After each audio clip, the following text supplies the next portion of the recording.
Karena bagi saya tidak perlu memperingati Nabi Muhammad SAW. Karena setiap waktu, setiap saat Nabi Muhammad ada di hati saya. Setiap waktu dan setiap saat Nabi Muhammad ada di mata saya. Setiap waktu dan setiap saat Nabi Muhammad ada dalam sikap dan akhlak saya sehari-hari.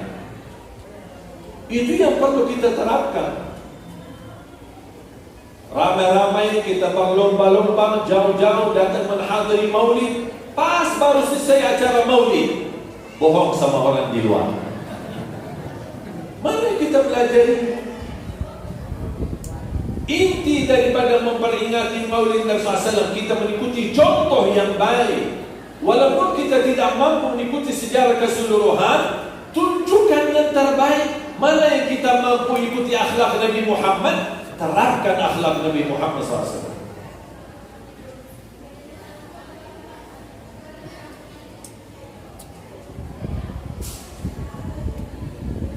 Rasulullah sallallahu alaihi wasallam bersabda di hadis yang sahih,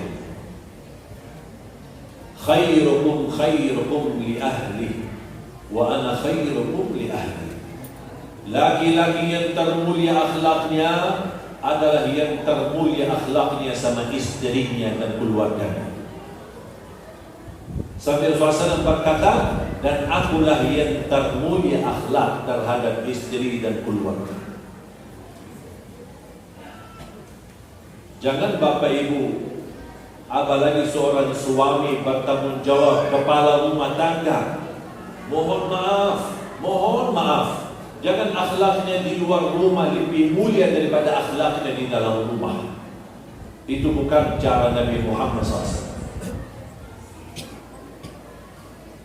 Makanya kalau ingin tahu akhlak seorang, tanya istrinya. Kalau istrinya, oke, aman. Berarti benar itu. Ini baru laki-laki yang benar. Tapi kalau istrinya berkata, stres, kalau suka marah bapak, galak.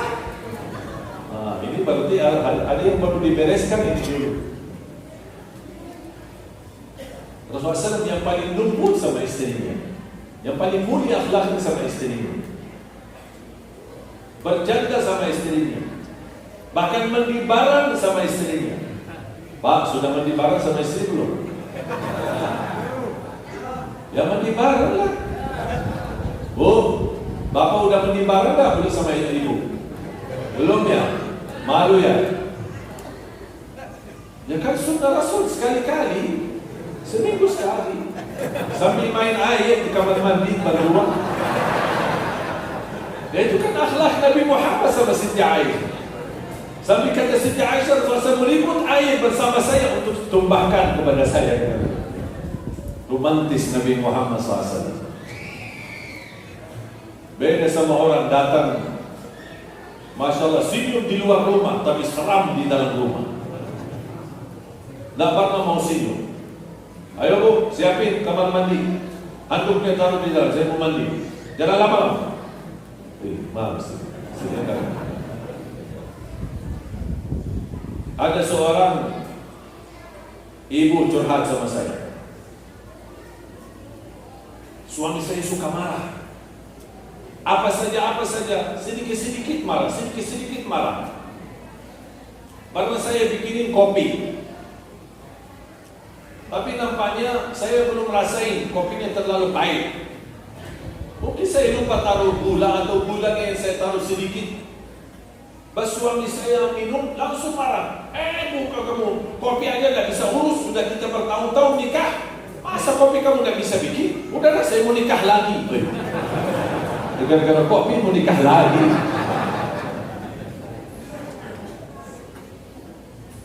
Mohon maaf Bu, ini bukan hanya curhatan dari ibu-ibu ya, ada juga curhatan dari bapak-bapak. Ada seorang bapak curhat sama saya. Saya mau bertanya, boleh? Apa bertanya? Saya heran sama istri aku ini. Kenapa heran sama istri? Kalau pas ada acara pesta, acara pernikahan, Masya Allah jentiknya luar biasa. Pakaiannya rapi, make up, semua menarik, parfumnya, harumannya, rapi, seksi. Saya terkejut, Masya Allah. Pas kamu udah ada acara di rumah, kayak hantu. Dapatnya rapi, betul nggak? Makanya Bu, jangan pas di saat ada acara suka rapi, walaupun tidak ada acara. Jangan setiap bapak datang siang hari malah kita sambut dengan bawang putih, bawang, makanan, sayuran. Mau sarapan? Mandi dulu, ganti baju dulu, biar sambut bapak dengan harumannya. Masya Allah, ibu cantik sekali. Ibu mau kemana? Tidak kemana-mana Pak. Ini untuk buat bapak. Insya Allah tidak nikah lagi kalau gitu. Betul kan? Makanya ibu jangan membiarkan suami ibu suka cuci mata di luar. Kenapa bapak suka cuci mata di luar? Karena mohon maaf, mata bapak ketika mempandangi ibu tidak memuaskan. Puaskan mata bapak di rumah. Puaskan. Mohon maaf, suami sebelum menggauli istrinya, yang pertama dilihat adalah matanya. Mata lihat, wow. Baru dia ingin bertemu istrinya, mau tidur bersama istrinya. Tapi kalau istrinya bau makanan, bajunya tidak rapi, itu aja yang dipakai selama 1 minggu. Tak pernah ganti baju. Gimana Bu? Gak apa-apa, masing-masing punya kekurangan. Suami punya kekurangan, istri juga punya. Ayo mari kita sama-sama perbaiki. Alhamdulillah saya bersyukur. Setiap saya pulang ke rumah, istri saya mengharuskan tolong kabari kalau datang. Sebelum datang tolong kabari. Dia tidak suka saya mendadak datang. Buat apa?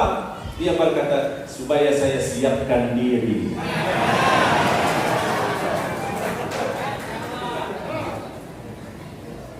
Alhamdulillah. Ya, makanya yuk para istri berjuanglah. Kalau istri sudah merasa tidak mampu, tidak sanggup, ikhlaskanlah suaminya. Bangga ikhlas. Ya, jadi ibu harus punya pilihan. Tak boleh ibu tidak rapi di rumah, tidak harum, tidak berpakaian enak dan manis, dan tidak boleh suaminya nikah lagi. Ya, protes. Sudah galau di rumah dan tidak boleh nikah lagi. Kalau ibu tidak mau suami nikah lagi, tolong puaskan matanya dan puaskan hatinya supaya dia bisa menjadi taat dan cinta mati kepada ibu. Pas ibu, walaupun bapak lagi sibuk di luar, pas ibu telepon, pasti bapak menyambut. Ya sayang, ada apa? Beda sama kalau bapak pas pagi-pagi bangun dimarahin sama istrinya. Bapak, udah di jam segini masih tidur. Pas begitu keluar, ditelepon sama istri. Jangan lupa belanja Pak, banyak keperluan di rumah Pak. Langsung dimatiin. Kok dimatiin? Mati baterainya. Akhlak yang mulia kunci kebahagiaan dalam rumah tangga. Laki-laki bermulia akhlaknya, istri pula bermulia akhlak. Insya Allah, kalau kita meniru Nabi Muhammad sallallahu alaihi wasallam dalam rumah tangga, pasti akan Allah berikan kebahagiaan, sakinah, mawaddah, warahmah. Bahkan keturunan kita insya-Allah saleh-saleh. Siap? Saya kasih contoh amalan. Amalan yang pertama.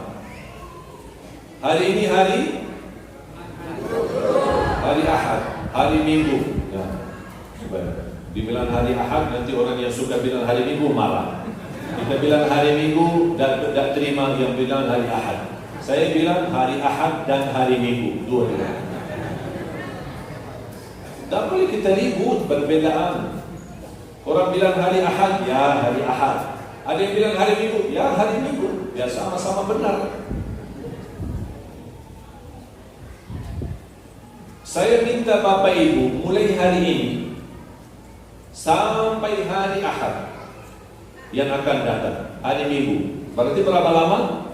1 minggu. Tidak boleh marah. Ya. Itu amalan. Tidak boleh marah. Apapun terjadi, jangan marah. Kalau terpaksa marah, terpaksa sudah tidak kuat, emosi dan tinggi, panas.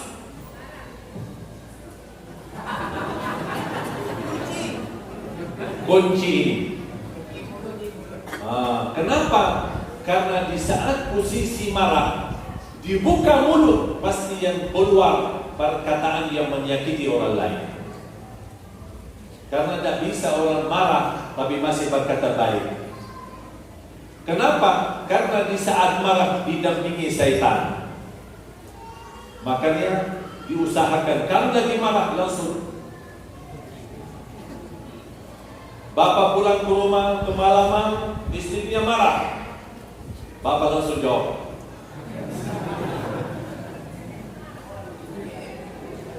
Istri juga, kalau bapak lagi marah, istri jawab bapak.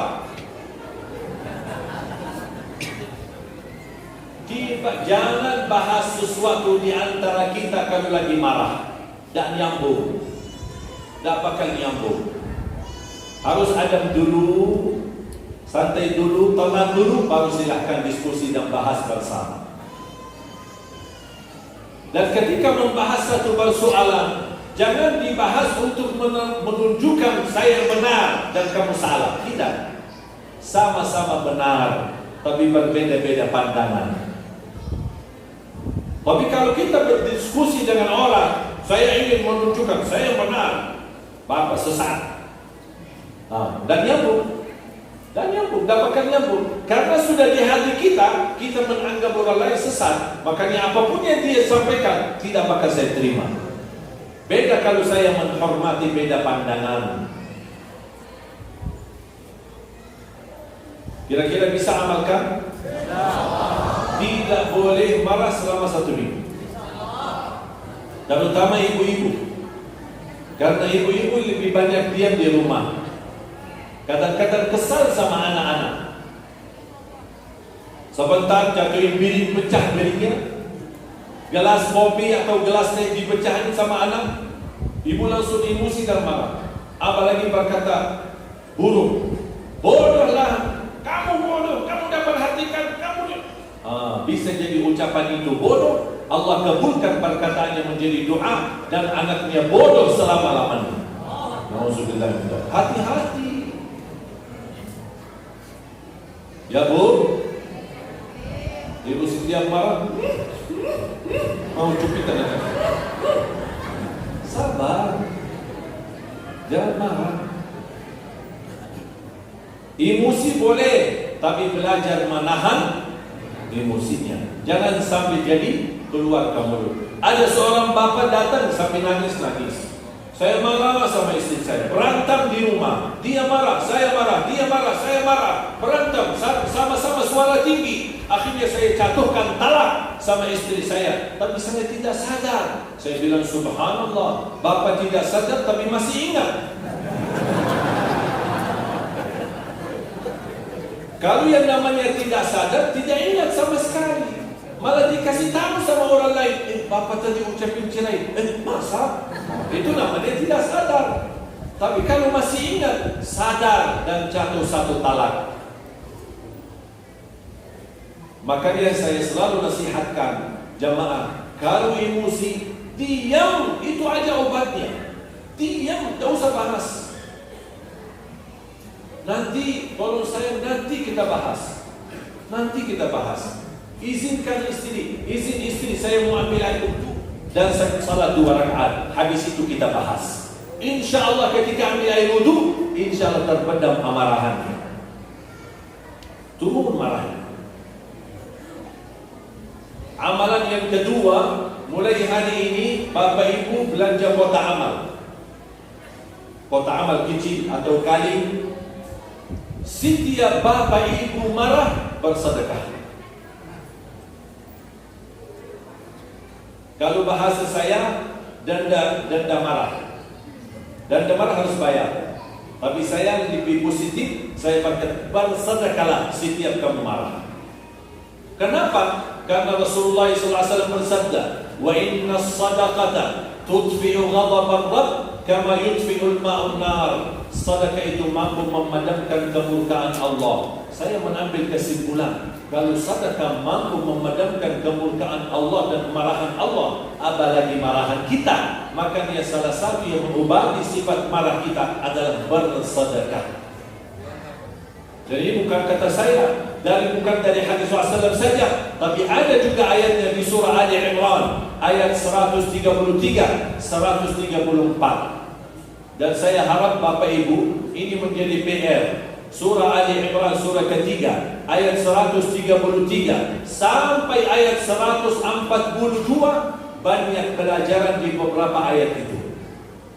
Belajar infak, belajar sabar, meniru sifat muttaqin, belajar menahan amarahannya, memaafkan orang lain, dan masih mau dan berkenan berbuat baik terhadap orang lain walaupun orang itu suka menyakiti kita. Dan di situ juga dibahas masalah taubat, orang bagaimana memohon ampun terhadap berbuat kezaliman, dan juga di situ Allah bahas soal takdir. Dan di antaranya hikmah, kenapa Allah ingin uji kita dengan ujian dan musibah. Di situ semua ayat-ayat yang tadi saya sebutkan, ayatnya banyak bisa ambil pelajaran dan hikmah. Surah ketiga, ayat surah Ali Imran, mulai dari ayat 133 sampai ayat 142. PR untuk Bapak Ibu. Nanti pulang ke rumah, buka Al-Quran dan belajar isinya. Wallahi banyak pelajaran dan ilmu di dalamnya.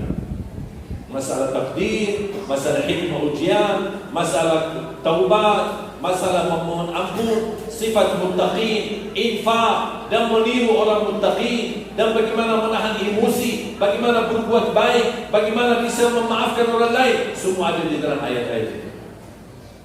Satu paket. Dan saya harap kita bisa belajar dan kita terapkan satu persatu sesuai kemampuannya. La yukallifullahu nafsan. Yang terakhir, jangan lewat satu hari tidak baca Quran.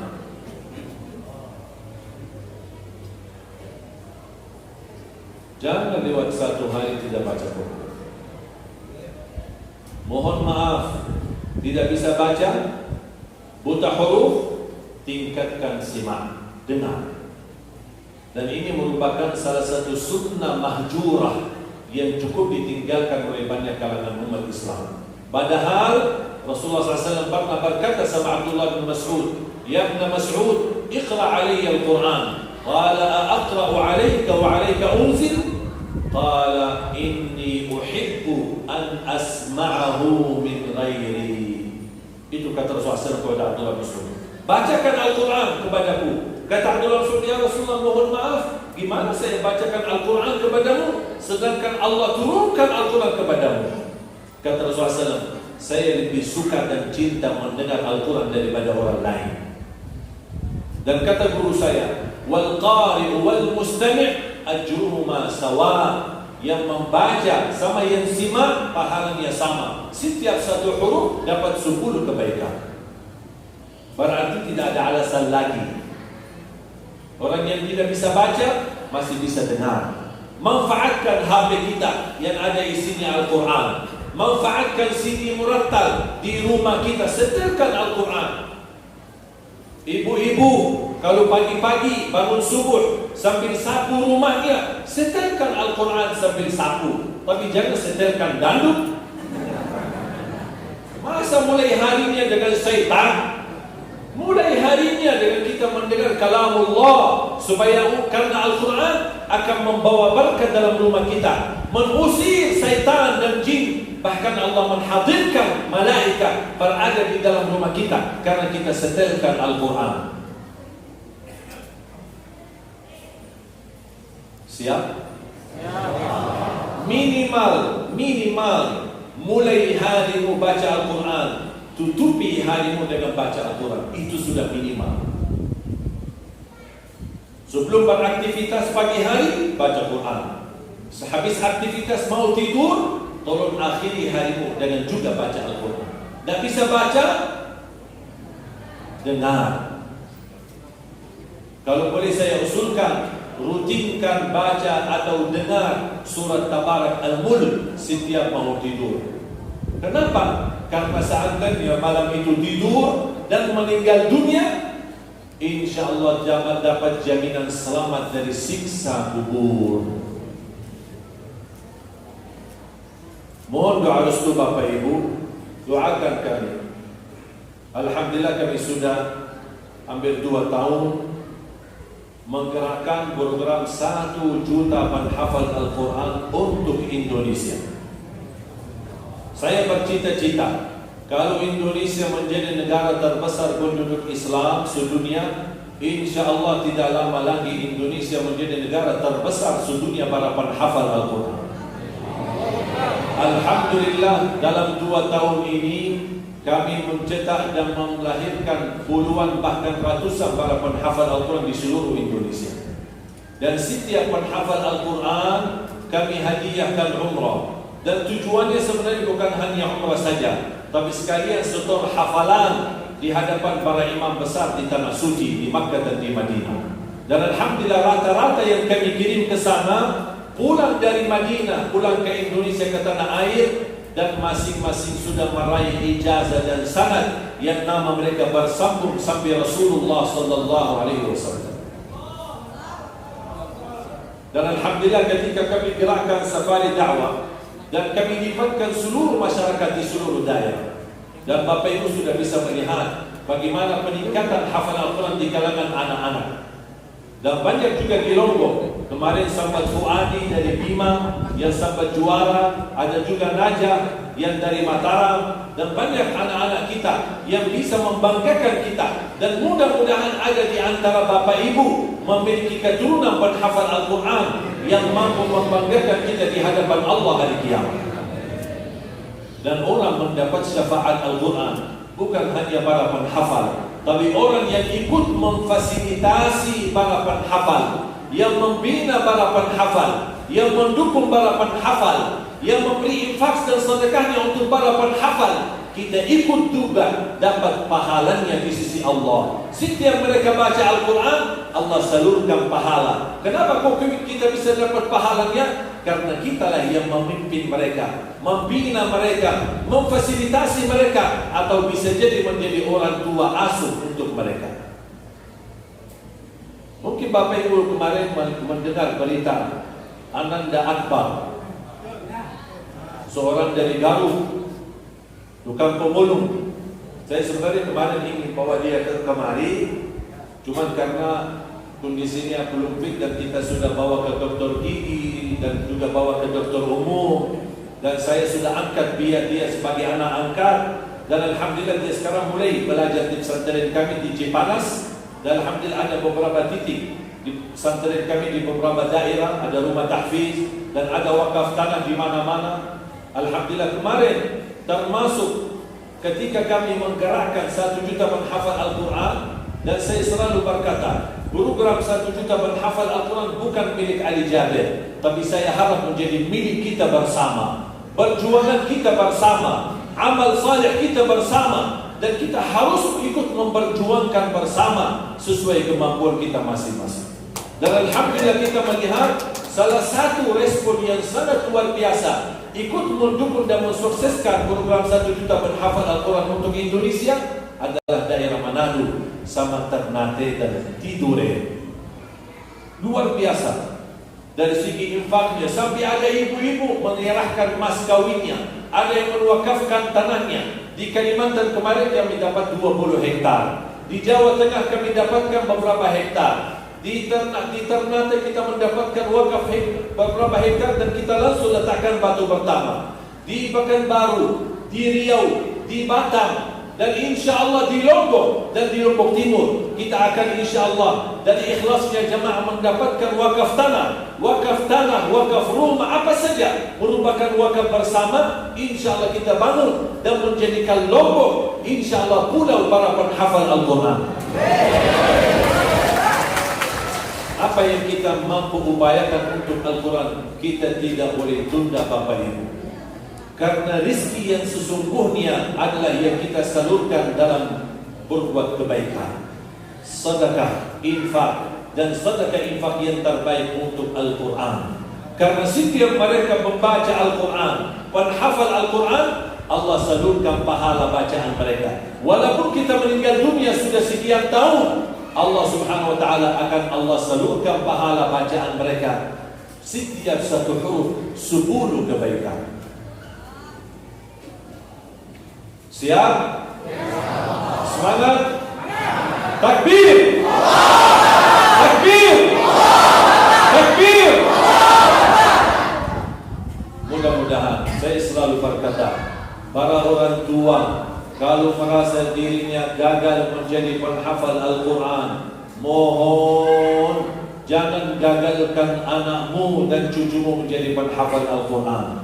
Kalau itu pun tidak berhasil, jangan gagalkan hartamu sebagian seikhlasnya untuk Al-Quran, untuk pesantren, untuk para tahfiz. Semoga insyaAllah kalau kita meninggal dunia, kita berkata, ya Allah, mohon maaf, saya belum bisa hafal Al-Quran, tapi hartaku, sedekahku jadi saksi dan disaksikan oleh Allah, disaksikan oleh malaikat. Kita mendukung dan membantu para penghafal Al-Quran.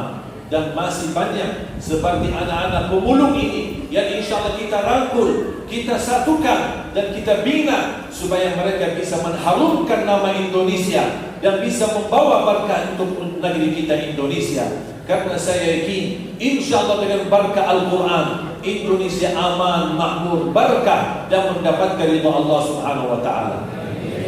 5 tahun belakangan ini alhamdulillah peningkatan perhatian kepada Al-Quran sangat luar biasa, meningkat tinggi. Bukan hanya di kalangan masyarakat, bukan hanya di kalangan anak-anak sebagaimana kita lihat acara Hafiz Indonesia, tetapi juga di kalangan para pejabat. Sekarang kita sudah bertemu dengan gubernur hafal Quran, wali kota ada yang hafal Quran, bupati ada yang hafal Al-Quran, dan insya Allah banyak saya ketemu aparat polisi dan aparat TNI yang sudah hafal Al-Quran 30 juz. Dan ini menunjukkan kabar gembira, Indonesia akan terus menerus bersama Al-Quran sampai Allah rubahkan nasib kita di negeri kita. Insya Allah akan Allah hadirkan pemimpin negeri kita Indonesia para penghafal Al-Quran. Bayangkan Bapak Ibu, satu saat kita mendengar pengumuman besar diumumkan di TV.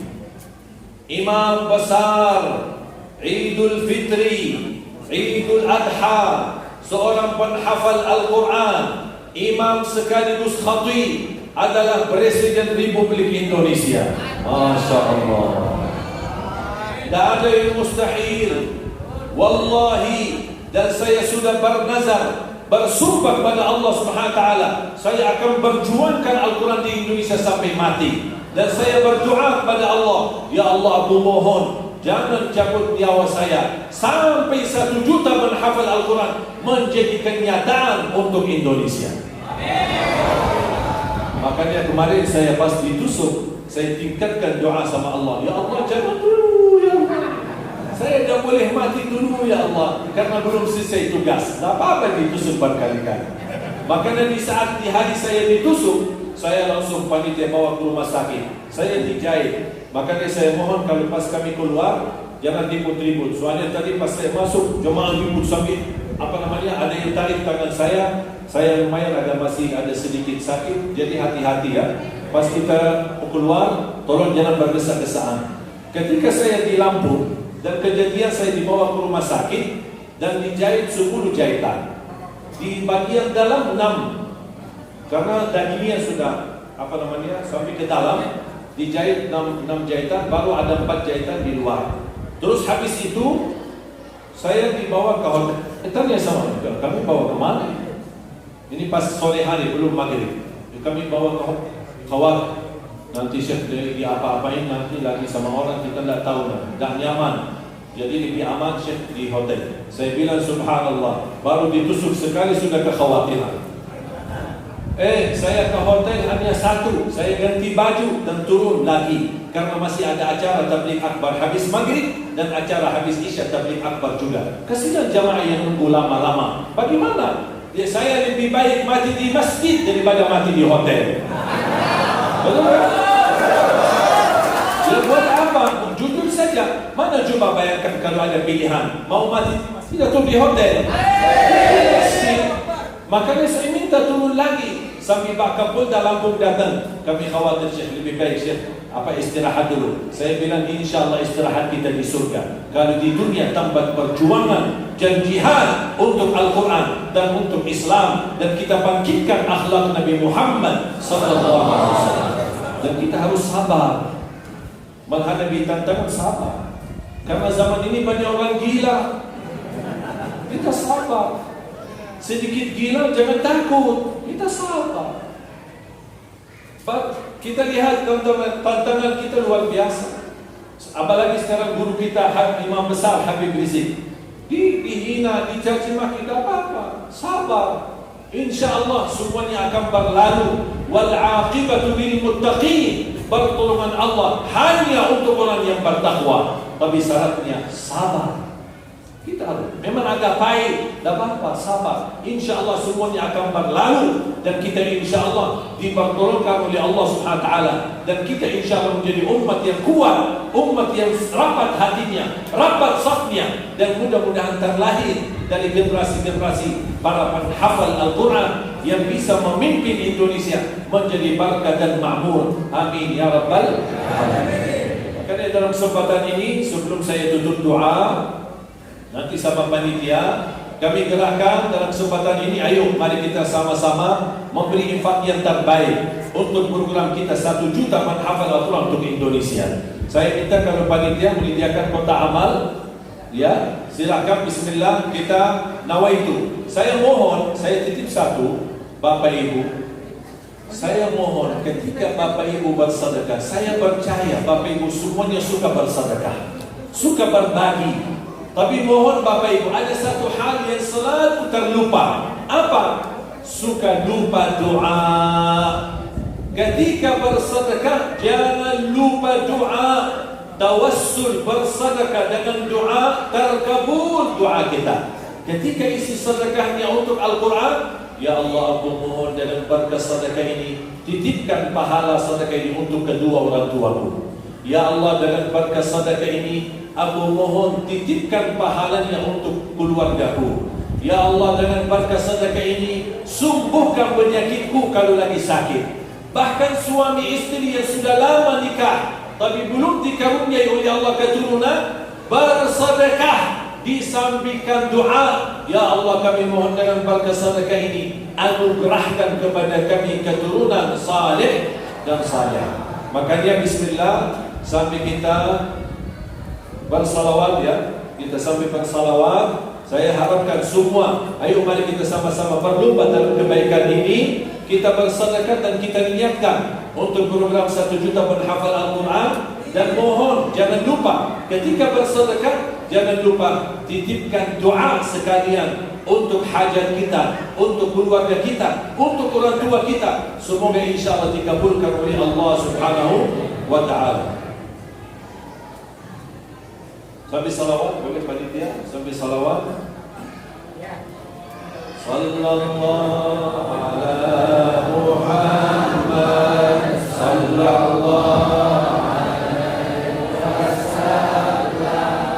sallallahu ala Muhammad sallallahu alaihi wasallam sallallahu ala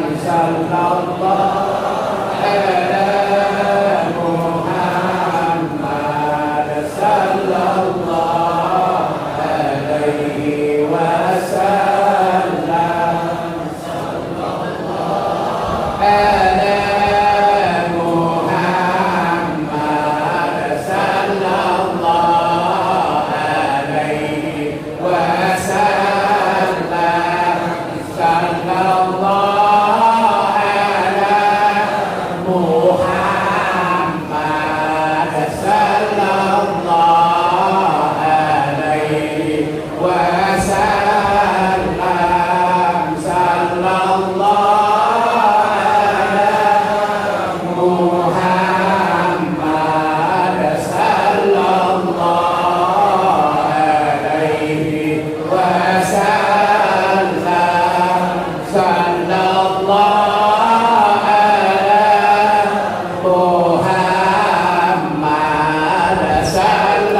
alaihi wasallam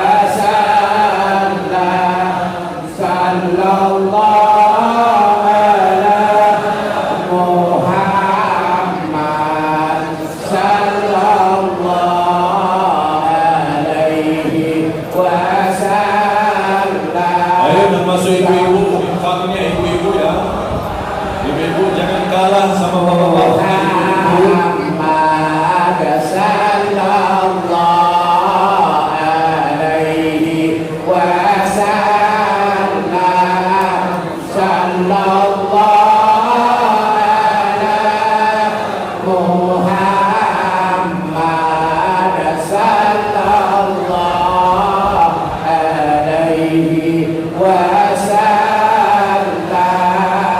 sallallahu ala Muhammad sallallahu alaihi wasallam sallallahu ala Muhammad sallallahu alaihi wasallam. Nanti mohon Bapak Ibu yang tidak berkesempatan, mungkin karena kali ini tidak membawa uang atau apa, nanti boleh titipkan ke takmir masjid. Ya, kepada takmir masjid diniatkan mewakili yayasan kami Masjid Baitul Izzah mengumpulkan infak dan sedekahnya untuk program 1 juta penghafal Al-Quran. Barangkali nanti ada salah satu jamaah atau wasilah dari jamaah, ada yang tertutup hatinya menginfakkan sedekah wakaf tanahkah, wakaf apa sajakah yang kita bisa manfaatkan untuk bangunan pesantren, dan insya Allah bisa menjadi Lombok Timur dan seluruh Lombok ini bisa menjadi salah satu wasilah terlahir para penghafal Al-Quran dan menjadi amal saleh untuk kita semua. Amin ya rabbal alamin. Silakan nanti berhubungan dan kontak kepada takmir masjid. Ya, sampai kita sekarang berdoa. Mari kita sama bermunajat kepada Allah Subhanahu wa taala. Semoga apa yang kita niatkan insya-Allah menjadi amal saleh untuk kita dan mudah-mudahan mendapatkan pahalanya dan menghitungkan sedekah jariyah yang insya-Allah tidak terputus pahalanya sampai hari kiamat. Amin ya rabbal alamin. Bismillahirrahmanirrahim. Alhamdulillahi rabbil alamin. Allahumma salli ala Muhammadin wa ali Muhammad. اللهم إنا نسألك الهدى والتقى والعفاف والغنى. اللهم إنا نسألك العفو والعافية والمعافاة الدائمة في الدين والدنيا والآخرة. اللهم إنا نسألك العفو والعافية والمعافاة الدائمة في الدين والدنيا والآخرة. يا الله hidupkan kami dalam keadaan iman, wafatkanlah kami dalam keadaan Islam, akhiri hayat kami dengan husnul khatimah.